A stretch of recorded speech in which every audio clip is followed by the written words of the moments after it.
because religion is a path to God. What are you calling God?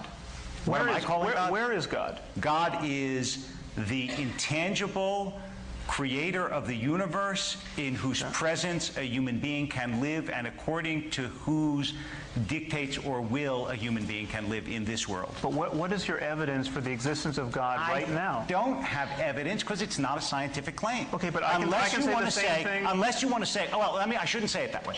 I don't have proof because it's not a scientific claim. If you want a supporting idea, I would say my understanding of other human beings and my experience of other human beings, which leads me to believe that there's something more than material.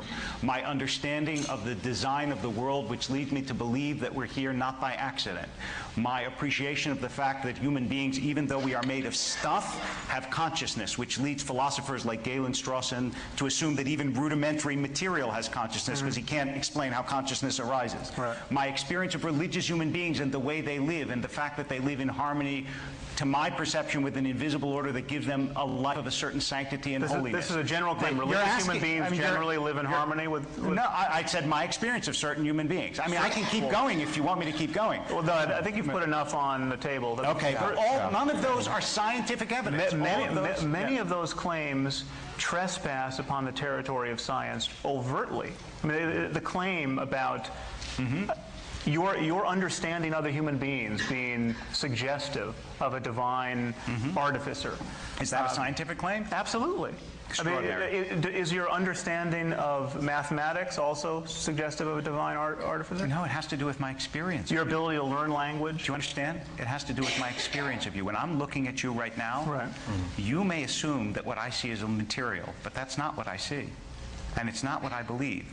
And I think I understand it's not what you believe. There's something in you that is more than you believe. I really think so.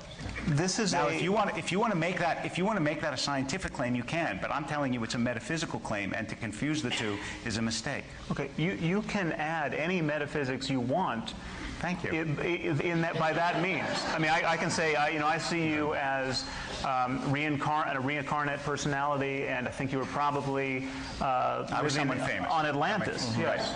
Don't make me like a washerwoman in a people do this all the time. I mean, you can broadcast. I mean, this is constrained by our common sense in every other domain of discourse. I mean, just take, for example, the people who think Elvis is still alive. Okay. What's wrong with this claim? I mean, why is this claim not vitiating our academic departments and corporations? I mean, I'll tell you why, and it's very simple. We have not passed laws against believing Elvis is still alive.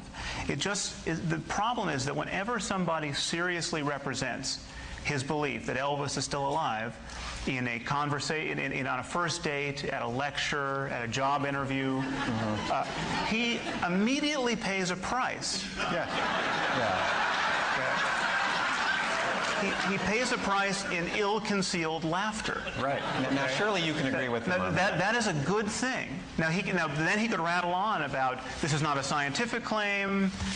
This is a matter of faith. You know, when I look at you, I see you might be Elvis. I mean, he could do this.